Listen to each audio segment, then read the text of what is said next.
The War Council chamber fell silent as the massive blast doors sealed shut with a resonating clang.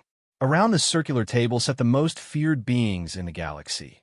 Admiral Zexthal of the Vorthan Empire, his chitinous exoskeleton gleaming under the harsh lights. Commander Yilnara of the Scythe Coalition, her 6 arms folded in contemplation, and General Mordak of the Krellian Horde, his scaled hide bearing countless battle scars. At the head of the table, however, sat a figure that commanded even their respect. Veteran War Marshal Kethvar was ancient by any standard. His once proud Altarian frame, tall and imposing, now bore the weight of 3 centuries of warfare. His silver skin had dulled to an ashen gray, and deep lines etched stories of countless battles across his weathered face. Most telling were his eyes. 4 orbs that had once blazed with the fire of conquest now held a darkness that spoke of terrible knowledge. The humans have pushed past our outer defenses, Admiral Zexthal reported, his mandibles clicking nervously. Their fleet formations are unlike anything we've encountered. They adapt faster than our tactical computers can predict. Commander Yilnara's voice carried a tremor of uncertainty. Our intelligence suggests they've been spacefaring for less than 2 centuries. How can such a young species challenge the combined might of our alliance? General Mordak slammed his massive fist on the table, causing the holographic displays to flicker. Young or not, they've destroyed 3 of my battle groups. Their ships are crude, their weapons primitive, yet somehow they keep winning. It makes no sense. Kethvar remained motionless throughout their outbursts, his ancient fingers steepled before him. When the chamber finally quieted, he spoke in a voice like grinding stone. You want to know how they keep winning? You want to understand why your superior technology, your centuries of military doctrine, your overwhelming numbers mean nothing against them. The 3 commanders leaned forward, eager for insight that might save their crumbling campaign. Then, I will tell you a story, Kethvar continued, his 4 eyes growing distant. A story of the first time any of us encountered humanity. A story of why I'm the only survivor of the initial contact mission sent to their homeworld 40 years ago. The War Marshal's weathered hand moved to a control panel, dimming the lights until only a soft glow illuminated his face. But first, you must understand what we thought we knew about them. Our scouts had identified Earth as a Class M world, teeming with life. The dominant species showed signs of early industrialization, primitive by our standards. We classified them as Level 2 on the galactic development scale. Harmless, suitable for integration into our empire as a labor class. Admiral Zexthal shifted uncomfortably. The reports said they had barely achieved nuclear fission and had only just begun exploring their own solar system. The reports were correct, Kethvar acknowledged. What the reports failed to capture was something far more significant than their technology level. Something that doesn't show up on our sensors or in our databases. Something that 40 years ago, I learned the hard way. The old warrior's voice grew heavier. I was chosen to lead the first contact mission because of my experience with primitive species integration. I had successfully brought 17 different worlds into the Altarian sphere of influence. I understood how to demonstrate our superiority, how to awe the natives with our technology, how to convince them that resistance was futile. He paused, lost in memory. We approached Earth with a standard integration fleet, 50 vessels, including my flagship, the Dominion's Edge. Our plan was textbook, establish orbital superiority, make contact with their political leaders, demonstrate our technological advantage, and offer them the choice between peaceful submission or conquest. Commander Yilnara's multiple arms gestured impatiently. What went wrong? Did they have hidden defenses? Secret weapons? Kethvar's laugh was bitter and hollow. Hidden defenses? Secret weapons? No, Commander. What they had was something far more dangerous. Something none of our intelligence gathering could have prepared us for. The ancient being rose from his chair and walked to the chamber's viewing port, gazing out at the stars. They had spirit. Not the simple defiance we occasionally encountered from primitive worlds, not the desperate rage of the doomed. They had something deeper, something that transformed them from a collection of individuals into something greater. When we arrived in their system, they detected us immediately despite their primitive sensors. Their reaction was not what we expected. Instead of panic, instead of desperate attempts to hide or flee, they did something unprecedented. They unified. General Mordak snorted dismissively. Unified? Many species attempt last-minute alliances when facing superior force. It never helps. This was different, Kethvar said firmly. Within hours of our arrival, every human government on Earth had set aside their differences. Nations that had been enemies for centuries suddenly worked together with perfect coordination. Their military forces, scattered across the globe, merged into a single command structure as if they had been planning for this moment all their lives. The war marshal turned back to face his audience. But that was only the beginning. You see, we made the mistake of underestimating not just their unity, but their capacity for sacrifice. His four eyes focused on each commander in turn. When we broadcast our standard integration message, surrender peacefully or face destruction, their response was immediate and unanimous. Every human leader, from the smallest tribal chief to the rulers of their greatest nations, sent us the same reply. Kethvar's voice dropped to barely above a whisper. They told us to do our worst. Then they did something that still gives me nightmares. They began to sing. The silence in the chamber was deafening. Admiral Zexthal was the first to break it. Sing? What do you mean, sing? Across their entire planet, from every communication channel, in hundreds of different languages, the humans began singing their battle songs. War chants passed down through generations. Anthems of defiance. Songs of sacrifice for future generations. The cacophony was beautiful and terrifying.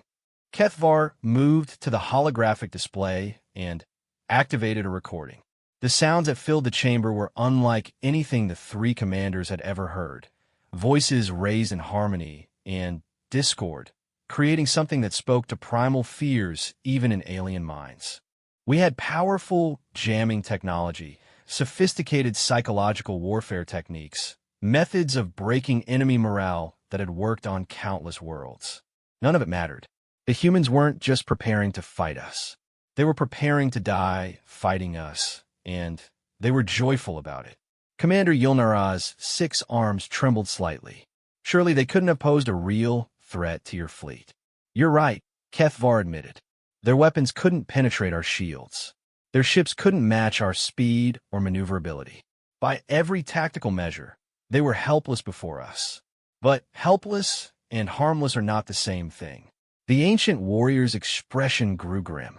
The first sign that we had miscalculated came 12 hours after our arrival. Our sensor technicians detected massive energy signatures from their planet's surface. We assumed they were charging whatever planetary defenses they possessed. We were wrong. What were they doing? General Mordak asked, his voice gruff but tinged with curiosity. They were dismantling their nuclear arsenals, Kethvar said simply.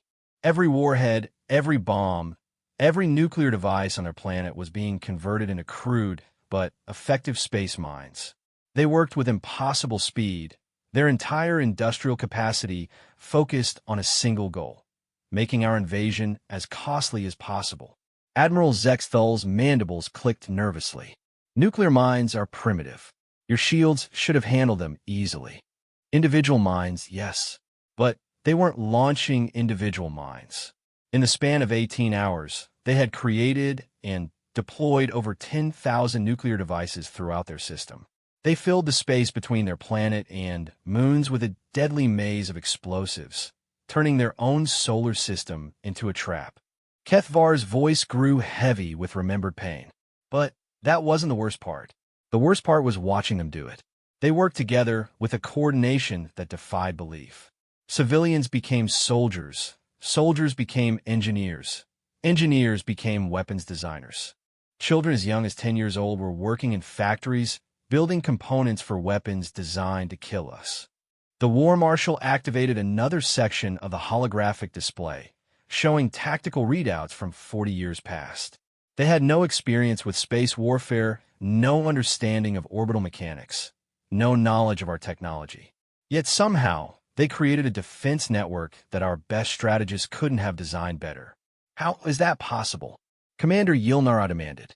Because they weren't thinking like strategists, Kethvar explained. They were thinking like humans. Every mine they placed wasn't just positioned for maximum tactical advantage. It was positioned to send us a message. Each one said, "We know you're stronger than us. We know you'll probably win. We don't care. We're going to make you pay for every inch of space, for every moment of time, for every life you take." The ancient being moved to another control panel, bringing up images of Earth during those fateful days. The planet's surface was a hive of activity, with construction projects visible even from orbit. While they were mining space, they were also transforming their planet. Every city became a fortress. Every mountain became a bunker. Every civilian became a combatant. They weren't preparing for a battle. They were preparing for a war of extinction. General Mordak leaned forward, his scarred features intent. "But surely you had overwhelming firepower. Why didn't you simply destroy them from orbit?" Kethvar's 4 eyes blazed with remembered fury. "Because they made it impossible. Do you know what they did while we were deciding how to respond to their defenses? They took their most precious possessions, their art, their music, their literature, their scientific knowledge, and they began broadcasting it into space." The War Marshal's voice cracked with emotion. Every communication satellite, every radio tower, every piece of technology capable of transmission was sending their culture into the void. They were creating a memorial to themselves, ensuring that even if we destroyed every last human, some trace of what they were would survive. Commander Yilnara's multiple arms wrapped around herself unconsciously. "Why would they do that?"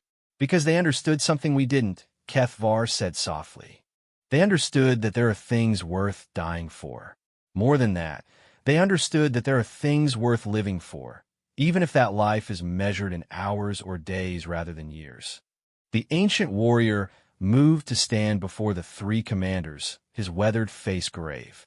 "On the 3rd day of our standoff, they sent us a message. Not through official channels, not from their leaders, but from their children. Thousands of young humans, some barely old enough to speak, looked into communication devices and spoke to us directly." Kethvar's voice grew distant as he recounted the memory. They didn't beg for mercy. They didn't plead for their lives. Instead, each child told us something they loved about being human. A little girl talked about how rainbows looked after storms. A boy described the taste of something called chocolate. Twins spoke about how they shared dreams sometimes. The silence in the chamber was oppressive. Admiral Zexthal finally spoke, his voice barely a whisper.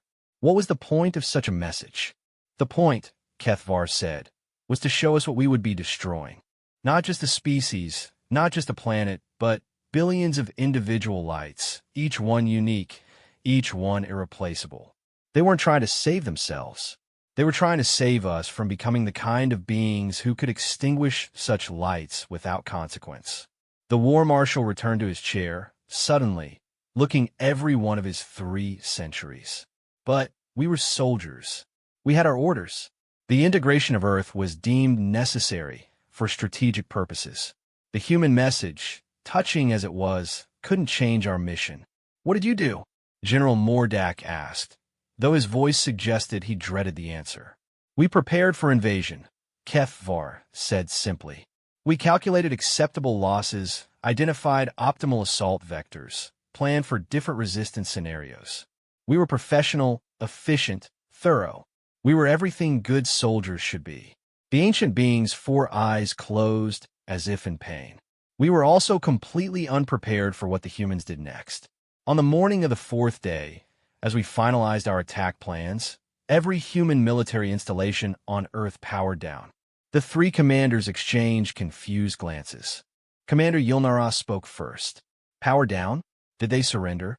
"No," Kethvar said, his eyes still closed. "They did something far worse. They made us a counteroffer. The counteroffer came through every communication channel simultaneously. Every human voice on every frequency spoke in unison, as if the entire species had become a single entity. The message was simple, devastating in its implications, and delivered with the calm certainty of absolute conviction. We invite you to land. Come to our cities. Walk among us. See what you would destroy before you destroy it. We will not resist. We will not fight. We will simply show you who we are. Kethvar opened his 4 eyes, meeting the gaze of each commander in turn. 40 years later, I still remember the exact tone of that message. No fear, no desperation, no anger. Just an invitation delivered with the patience of teachers addressing confused students. Admiral Zexthal's mandibles clicked rapidly, a sign of extreme agitation among his species. Surely you recognized it as a trap, a primitive species attempting psychological manipulation. Of course we recognized it as psychological manipulation, Kethvar replied. But that didn't make it any less effective. You see, they weren't trying to trick us into lowering our guard. They weren't attempting to lure us into an ambush.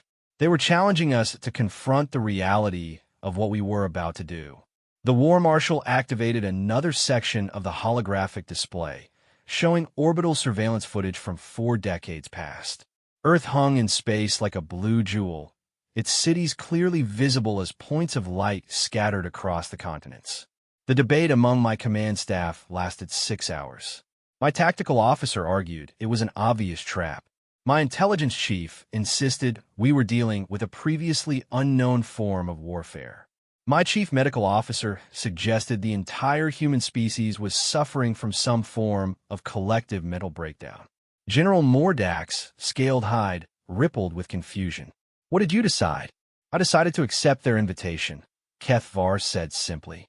Not because I trusted them, but because I needed to understand them. In 40 years of military service, I had never encountered a species that responded to overwhelming force with an invitation to tea. The ancient warrior's expression grew thoughtful. I selected 12 of my best officers and took a single shuttle to the surface. We chose the largest human city, a place they called New York. The moment we entered their atmosphere, something changed. Changed how? Commander Yilnara asked, her 6 arms fidgeting with nervous energy. The singing stopped, Kethvar said quietly. For 3 days, the entire planet had been filled with the sound of human voices raised in defiance and determination. Suddenly, there was silence. Not the silence of death or surrender, but the silence of anticipation. 8 billion beings holding their breath, waiting to see what would happen next. The War Marshal moved to the viewing port again, staring out at the stars as if he could see Earth among them.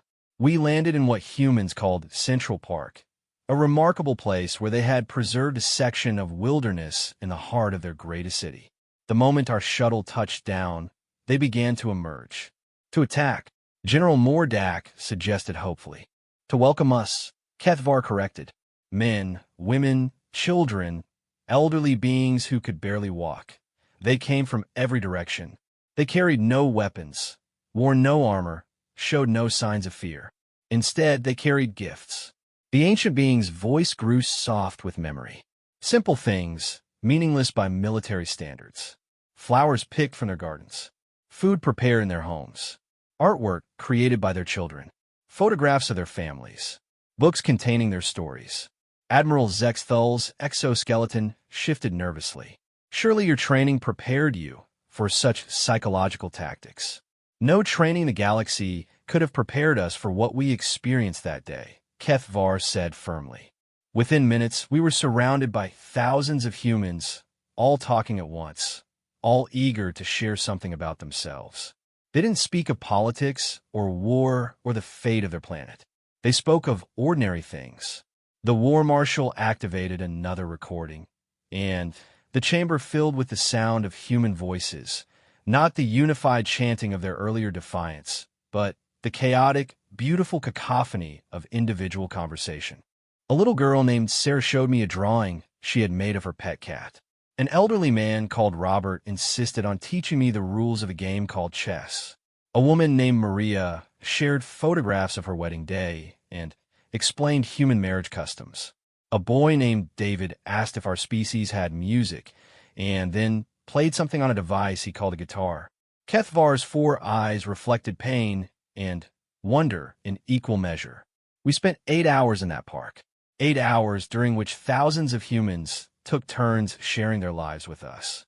They didn't ask about our technology or our military capabilities. They didn't plead for their planet. They simply acted as if we were visitors they wanted to impress. Commander Yilnara's voice was barely a whisper. What did your officers think of this?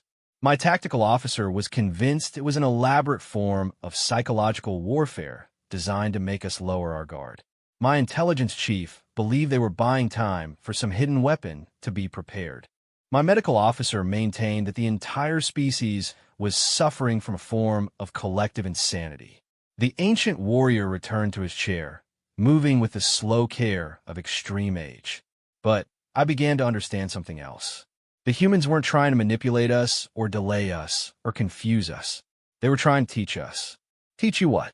General Mordak demanded. The value of what we were planning to destroy, Kethvar said simply. Every story they told, every gift they offered, every moment they shared with us was designed to help us understand what it means to be human. Not human as a species classification, but human as a way of existing in the universe. The War Marshal activated a personal data pad and began reading. Lieutenant Commander Vexhal, my tactical officer, noted in his report that the humans showed remarkable creativity in their gift-giving. A child had drawn a picture of our shuttle surrounded by flowers. A group of teenagers performed what they called a dance. An artist painted our portraits while we watched. Gifts and entertainment are common diplomatic gestures, Admiral Zexthal observed. These weren't diplomatic gestures, Kethvar corrected. These were expressions of joy. Do you understand the difference?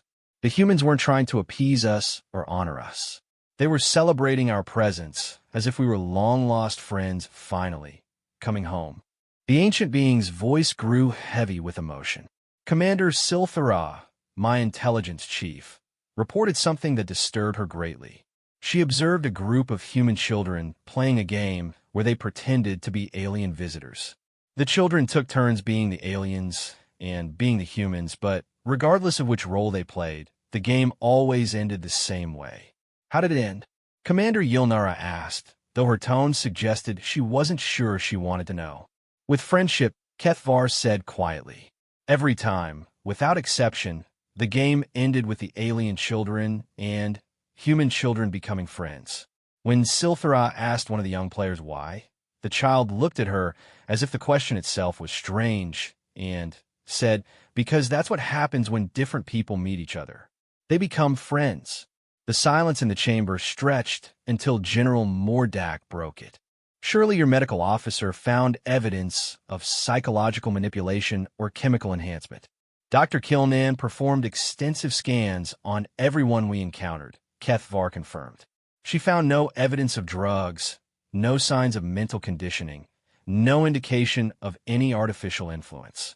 The humans were exactly what they appear to be, a species that had chosen to respond to potential annihilation with radical hospitality. The War Marshal stood and began pacing slowly around the chamber. As the day progressed, more humans arrived. They came from every corner of their city, representing every possible variation of their species. Different skin colors, different languages, different belief systems, different social classes, all unified by a single purpose. Which was? Admiral Zexthal asked, to make us understand that we were not just choosing between conquest and withdrawal. We were choosing between creation and destruction. Every human we met that day was trying to show us a different aspect of what their species was capable of creating. Kethvar activated the holographic display again, showing images of human achievements. They showed us their art, paintings and sculptures that captured beauty in ways our own artists had never imagined. They demonstrated their music, complex harmonies that seemed to speak directly to emotions we didn't know we possessed. They shared their literature, stories that explored the deepest questions of existence with wisdom that belied their species' youth. But surely these were just their finest examples, Commander Yilnara protested. Every species has artists and musicians and storytellers. That's exactly what we thought, Kethvar agreed. So we asked to see more. We asked to meet ordinary humans, the common citizens who made up the majority of their population. Do you know what we discovered? The three commanders leaned forward, waiting for his answer. We discovered that every human we had already met was ordinary. The little girl who drew pictures of our shuttle was the daughter of a sanitation worker. The man who taught me chess was a retired factory employee. The woman who shared wedding photographs worked in food service. The boy with the guitar was still attending their educational institutions.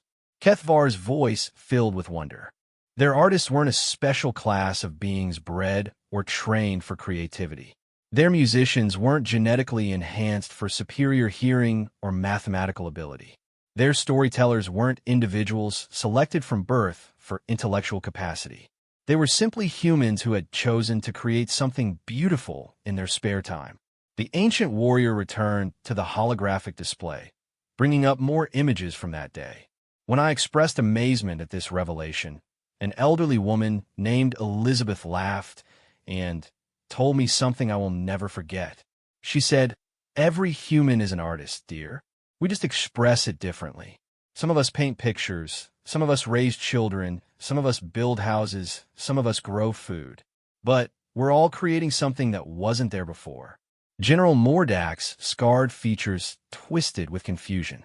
"Are you saying their entire species consists of creative individuals?" "I'm saying their entire species consists of individuals who see creation as a fundamental part of existence," Kethvar clarified. When we asked to see their manufacturing facilities, we expected to find the usual industrial complexes, efficient, sterile, focused solely on production. Instead, we found factories where the workers had decorated their environments with personal artwork, where the machinery was painted in bright colors, where the assembly lines hummed with workers singing together. The war marshal's expression grew distant as he recalled the memory. Dr. Kilnan was particularly disturbed by this observation. She asked one of the factory workers why they bothered to make their workplace beautiful when it served no functional purpose. The worker, a man named James, looked genuinely puzzled by the question. "What did he say?" Admiral Zexthal asked. "He said, beauty is always functional. We spend most of our lives working. If we don't make our work beautiful, we're wasting most of our lives." Then, he showed us a section of machinery he had customized with intricate engravings. He had spent his own time, using his own tools, creating detailed artwork on equipment that only he would ever see. Kethvar moved to activate another section of the display. But the moment that truly changed my understanding came near the end of our visit. A group of human children asked if they could show us something special. They led us to what they called a playground, an area designed specifically for young humans to engage in recreational activities. The ancient beings' 4 eyes grew bright with remembered wonder. These children, some as young as 5 or 6 Earth years, had organized themselves into teams for what they called games. But these weren't simple competitive activities.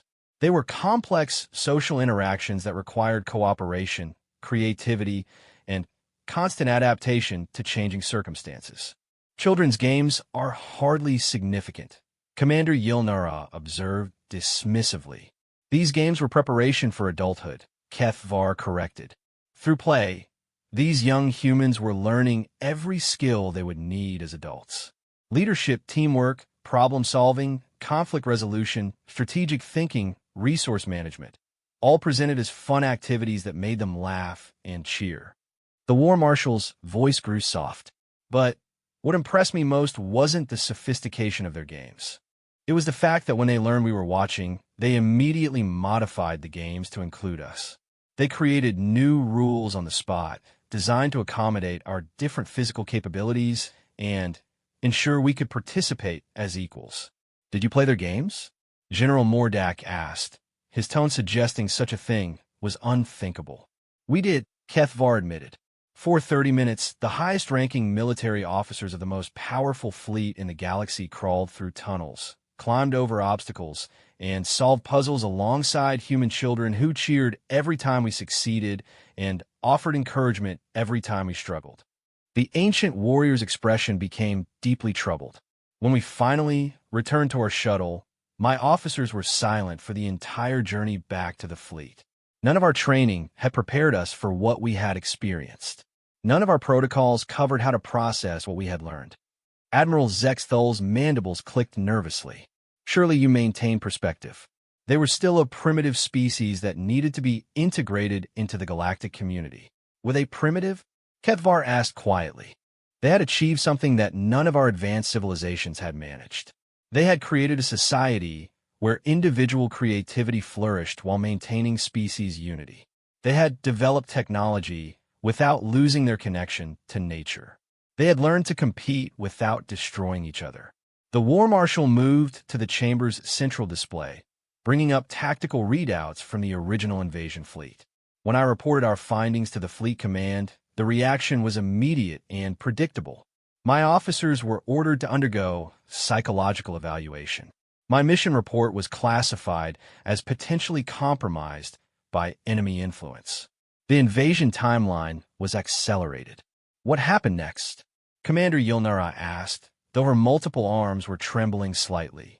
Kethvar's 4 eyes closed again, and his voice became barely audible. I was given a direct order to begin orbital bombardment of human population centers. The High Command had decided that the humans' psychological warfare capabilities posed too great a threat to risk continued ground contact. The silence in the chamber was absolute. Finally, General Mordak spoke, his voice rough with discomfort. Did you follow orders? When Kethvar opened his eyes, they were filled with a pain so deep it seemed to radiate through the chamber. I tried to. For 40 minutes, I sat in my command chair and tried to give the order to begin the bombardment. My finger was on the activation control. My tactical displays showed optimal firing solutions. My crew was ready to carry out my commands. The ancient warrior's voice cracked.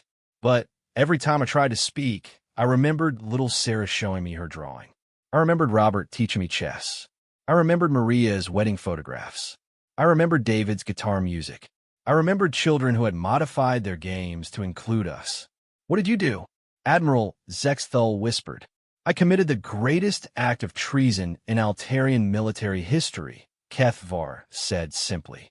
I opened a communication channel to the human leadership and told them our invasion plans.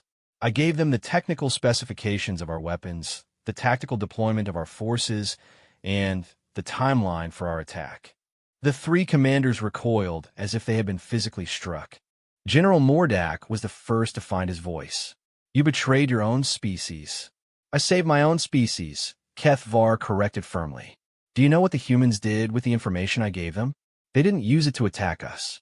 They didn't use it to prepare better defenses. They used it to send us a final message.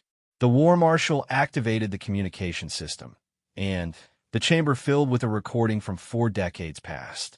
It was the voice of a single human, an elderly woman speaking with calm dignity. We thank you for your honesty, War Marshal Kethvar. We understand that you are under orders to destroy us, and we understand that you may have no choice but to follow those orders. We want you to know that we do not blame you. We want you to know that we understand you are good people doing what you believe is right. And we want you to know that even if you destroy us, we will not hate you. Kethvar's voice was thick with emotion as he continued the recounting. The message was signed by every human leader on the planet, but it was delivered by a grandmother named Margaret who had lost her own grandchildren to a disease the previous year. They chose her to speak for their species because they wanted us to hear their forgiveness from someone who truly understood loss. Forgiveness for what? Commander Yilnara asked, though her voice was barely a whisper. Forgiveness for what we were about to do to them, Kethvar said. They were offering us absolution for our genocide before we had even committed it. They were trying to protect us from the psychological consequences of our own actions. The moment Margaret's voice finished speaking, something unprecedented happened aboard the Altarian flagship. War Marshal Kethvar's communications officer, a veteran of 30 years' service, removed his headset and quietly walked off the bridge. The tactical officer followed. Then, the weapons specialist. Within minutes, Kethvar found himself alone in the command center of the most powerful warship in the galaxy. They didn't refuse orders, Kethvar explained to the 3 commanders. They didn't argue or protest or demand explanations. They simply couldn't continue. My crew, Hardened soldiers who had participated in dozens of successful campaigns were incapable of proceeding with an attack against a species that had just forgiven them for destroying it. Admiral Zexthal's exoskeleton rattled with nervous energy. Surely this was the result of human psychological warfare, some kind of mental manipulation technology. We thought the same thing, Kethvar acknowledged. Dr. Kilnan ran every scan she could devise.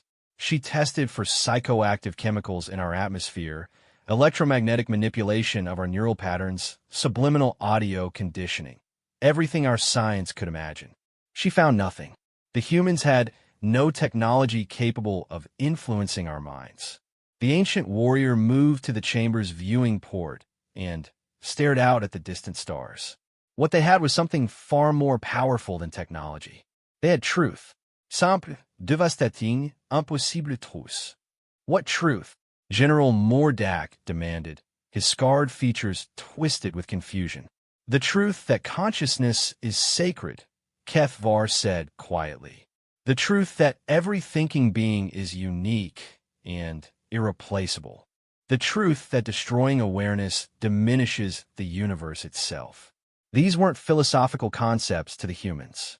They were fundamental principles that governed every aspect of how they interacted with existence. The War Marshal activated the holographic display one final time, bringing up images of Earth taken during those crucial moments 40 years ago. The planet appeared unchanged, blue oceans, white clouds, green continents dotted with the lights of human civilization. While my crew was walking away from their stations, something even more remarkable was happening on the surface. The humans had received my intelligence about our invasion plans, but instead of using it to prepare for battle, they were using it to prepare for death. Commander Yilnara's multiple arms wrapped around herself protectively. How do you prepare for death? You make it meaningful, Kethvar replied. Every human family gathered together. Parents held their children. Grandparents shared final stories. Couples renewed their marriage vows. Friends forgave old grudges. Enemies embraced and apologized for past conflicts. The ancient being's voice grew heavy with wonder. But they weren't just preparing for their own deaths. They were preparing to help us live with what we were about to do. Religious leaders of every human faith began broadcasting prayers, not for their own salvation, but for the spiritual well-being of the soldiers who would destroy them.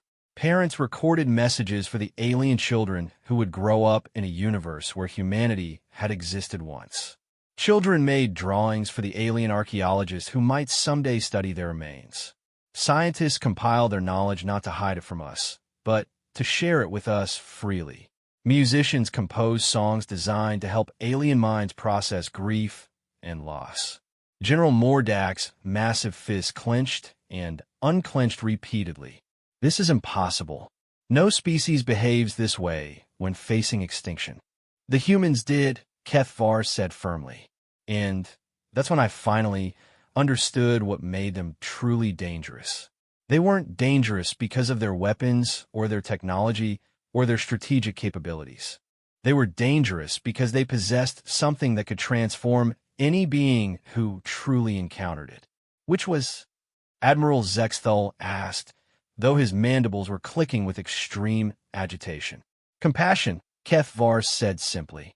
Not just feeling sorry for the suffering of others, but actively working to reduce that suffering even at personal cost. The humans were facing extinction, but they spent their final hours trying to minimize the psychological damage we would suffer from causing their extinction. The War Marshal returned to his chair, moving with the slow deliberation of extreme age. When I realized what was happening, I understood that I faced a choice that would define not just my own future, but the future of our entire species. I could follow my orders and destroy a people whose only crime was showing us a better way to exist. Or I could refuse those orders and face court-martial, execution, and the destruction of my career, my family's honor, and my species' military tradition. What did you decide? Commander Yilnara whispered. I chose a third option, Kethvar said. I ordered the fleet to withdraw, declared the human species to be under Altarian protection, and sent a message to High Command informing them that first contact protocols had revealed the humans to be too valuable to destroy. The three commanders erupted in simultaneous protests. Admiral Zexthol's voice rose above the others. "You had no authority to make such a declaration. You exceeded your mandate." "I prevented a catastrophe," Kethvar corrected firmly. High Command's response was predictable. "I was relieved of duty, charged with treason, and sentenced to court-martial." But by the time the legal proceedings could be completed, something had changed. The ancient warrior activated a communication recording from decades past. The voice of an Altarian High Command official speaking with barely controlled amazement. "The humans have begun broadcasting their cultural database to every populated system within 50 light-years of Earth. They're transmitting art, music, literature, scientific knowledge, philosophical treatises, and historical records. They're sharing everything they are with anyone capable of receiving the signals. And they're asking for nothing in return except acknowledgement that they exist." Kethvar's 4 eyes blazed with remembered intensity. Within 6 months, every major civilization in the galaxy had received human transmissions. The Vorthan Empire reported that human music was revolutionizing their artistic expression. The Scythe Coalition discovered that human scientific methodologies could solve theoretical problems they had struggled with for centuries. The Krellian Horde found that human literature contained military strategies more sophisticated than their own. Admiral Zexthol's exoskeleton was now rattling continuously. Surely High Command understood that this was another form of psychological warfare. High Command understood something far more significant, Kethvar replied. They understood that the humans had just made themselves the most valuable species in the galaxy. Not because of their military strength or their resources or their territory, but because of what they could teach other species about possibilities none of us had imagined. The War Marshal stood and moved to the chamber's central display, bringing up star charts showing the current state of galactic politics. The court-martial proceedings against me were quietly dropped. My treason was reclassified as exceptional initiative in protecting galactic resources. The planned invasion of Earth became a diplomatic mission, and I was promoted to War Marshal and given command of the newly created Human Protection Fleet. Protection from what? General Mordak asked, though his voice had lost its earlier aggression. Protection from ourselves, Kethvar said grimly. Because once the galaxy understood what the humans were offering, every major power wanted to control them. The Vorthan Empire attempted to claim Earth as a protectorate. The Scythe Coalition tried to negotiate exclusive access to human knowledge. The Krellian Horde planned a liberation campaign designed to free the humans from Altarian protection. The ancient being's expression grew dark with remembered conflict. What followed were the human wars, 40 years of galactic conflict over a species that wanted nothing more than to share what they had learned with anyone willing to listen. Commander Yilnara's voice was barely audible. How many died? Billions, Kethvar said simply. Entire fleets destroyed. Whole planets depopulated. Star systems reduced to radioactive debris. The galaxy tore itself apart fighting over the right to control a species that had never asked for protection and had never attempted to control anyone else. The War Marshal's voice grew heavy with irony. The humans watched the devastation with growing horror. They began broadcasting pleas for peace, offering to share their knowledge freely with all sides if the fighting would stop. They proposed conferences, mediation, diplomatic solutions. Every suggestion was ignored by military commanders convinced that total victory was the only acceptable outcome. What ended the wars? Admiral Zexthal asked. The humans did, Kethvar replied. On the 40th anniversary of my first visit to Earth, they sent a message to every military commander in the galaxy. Not to the political leaders, not to the diplomatic corps, but specifically to the soldiers who were doing the actual fighting. The ancient warrior activated another recording, and the chamber filled with a voice that spoke with absolute moral authority, not commanding or demanding, but simply stating truth with quiet certainty. We are the humans you have been fighting to control. We want you to know that we understand your motivations. You believe that our knowledge and our perspective are valuable enough to justify the destruction you have caused. You may be right, but we also want you to know something else. The voice paused, and in that silence, the weight of galactic history hung suspended. Every being who has died in these wars was someone's child. Every destroyed ship contained individuals with dreams and fears and hopes for the future. Every devastated world was home to unique forms of consciousness that will never exist again. You are fighting to preserve our value, but you are destroying everything that makes us valuable. Kethvar's 4 eyes closed as the recording continued. We cannot stop you from fighting. We cannot force you to make peace. But we can choose what we share with you.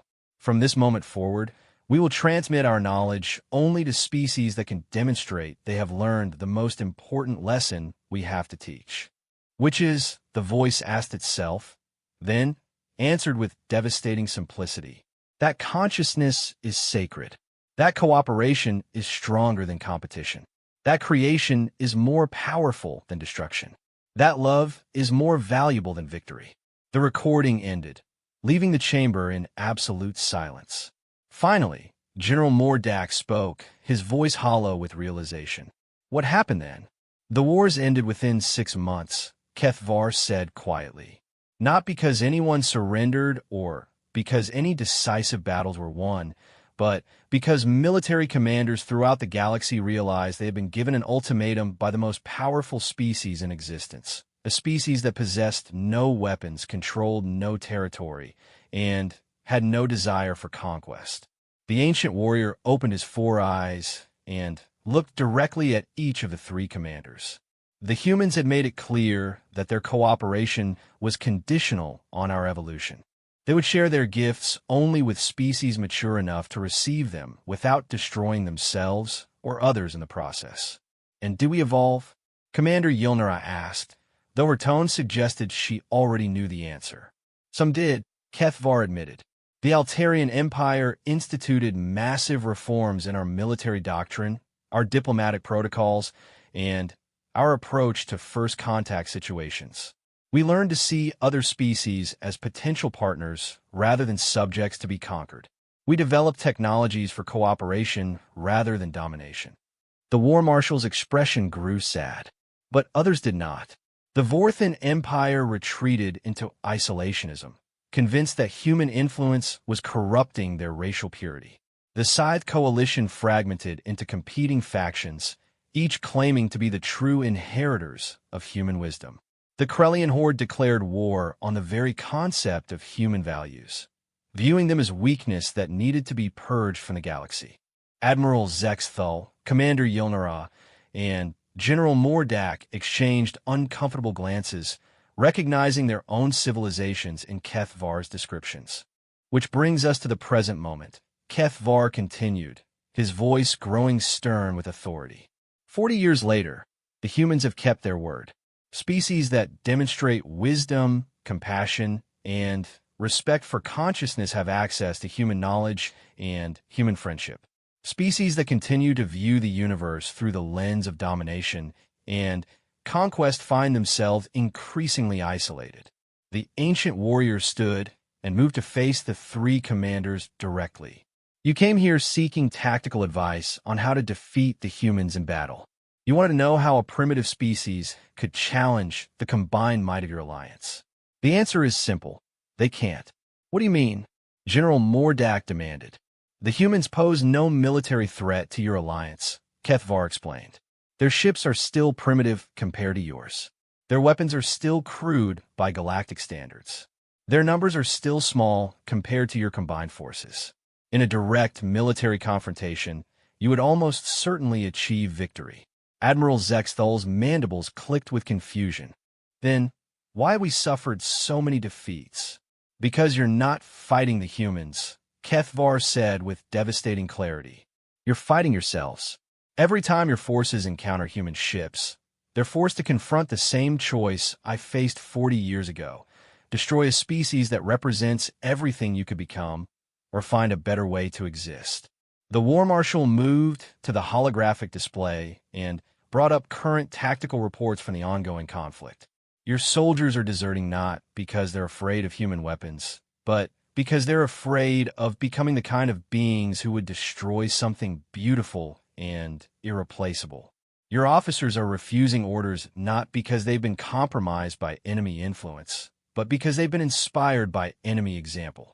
Your fleets are losing battles not because they lack firepower or tactical superiority, but because they lack the moral certainty necessary for victory. Deep down, every being in your alliance knows that the humans are right. Consciousness is sacred. Cooperation is stronger than competition. Creation is more powerful than destruction. Love is more valuable than victory. Commander Yilnara's multiple arms were trembling violently. What do you expect us to do? Surrender? Abandon our civilization's fundamental principles? Accept defeat from a species that should be our subjects? I expect you to choose, Kethvar said simply. The same choice I faced 40 years ago. The same choice every thinking being must eventually face. You can continue trying to impose your will on the universe through force, or you can learn to participate in the universe through cooperation. The ancient warrior's expression grew gentle, almost paternal. The humans aren't your enemies. They never were. They're your teachers, offering to show you possibilities you never imagined. They're your potential partners, ready to work with you to create something greater than any of your civilizations could achieve alone. They're your evolutionary pressure, forcing you to become better versions of yourselves. General Mordak slammed his fist on the table again, but this time the gesture seemed more desperate than angry. And if we refuse? If we choose to maintain our traditional ways? Then you will lose, Kethvar said with absolute certainty. Not because the humans will destroy you, but because you will destroy yourselves. Species that cannot evolve beyond domination and conquest inevitably turn their destructive impulses inward. You will fragment into competing factions, exhaust your resources in pointless conflicts, and fade into irrelevance while the rest of the galaxy moves forward. The War Marshal moved to the chamber's central control panel and began shutting down the holographic displays. I have told you what you asked to know. The humans keep winning not because they're stronger than you, but because they're better than you. They represent evolutionary paths your species have not yet chosen to explore. They embody values your civilizations have not yet learned to embrace. Admiral Zexthul, Commander Yilnara, and General Mordak sat in stunned silence as the chamber's lights returned to normal illumination. Finally, Admiral Zexthul found his voice. What happened to your crew? The officers who walked away from their stations? Kethvar's 4 eyes grew bright with pride. They were the first Altarians to request formal education in human philosophy and culture. They spent years on Earth, learning not just human knowledge, but human ways of thinking. When they returned, they became the foundation of our new diplomatic corps, our reformed military doctrine, and our cooperative approach to galactic relations. And the humans who greeted you that day, Sarah with her drawing, Robert with his chess, Maria with her photographs, David with his guitar. Sarah became a xenobiologist, specializing in cross-species communication. Robert established the first interstellar chess federation, creating games that could be played by beings with different physical and mental capabilities. Maria documented human-alien cultural exchange, creating archives that preserve the stories of first contact. David composed the galactic anthem that now plays at diplomatic gatherings throughout known space. The ancient warrior moved toward the chamber's exit, then paused and turned back to face the 3 commanders one final time. You have a choice to make. You can continue this war, continue trying to force the humans to submit to your authority, continue believing that strength is measured by the ability to destroy. If you make that choice, you will lose everything. Your fleets, your civilizations, and, most importantly, your chance to become something greater than you are. Or you can choose to learn. You can choose to grow. You can choose to join the community of species that has discovered what the humans have been trying to teach us for 40 years. That consciousness is too precious to waste on conflict when it could be used for creation. Kethvar's voice dropped to barely above a whisper, but every word carried the weight of absolute conviction. I have seen what we could become. I have experienced the future that awaits species wise enough to accept human friendship. It is beautiful beyond imagination, filled with possibilities none of us could achieve alone. The ancient warrior straightened to his full height, and for a moment the weight of 3 centuries seemed to lift from his shoulders. The choice is yours, but choose quickly. The universe is evolving, and species that cannot evolve with it will be left behind. The humans have given us a gift, the knowledge that consciousness can transcend its limitations through cooperation rather than conquest. Whether we accept that gift or reject it will determine not just our survival, but our worthiness to survive. With those words, War Marshal Kethvar walked out of the chamber, leaving 3 of the galaxy's most powerful military commanders alone with the most important decision in their civilization's history. The war could continue, with all its devastation and loss, until the Alliance either achieved a hollow victory over broken enemies or destroyed itself in the attempt. Or it could end, replaced by something unprecedented in galactic history, a peace built not on the surrender of the defeated, but on the enlightenment of the victorious. The choice belonged to consciousness itself, and consciousness, as the humans had always insisted, was sacred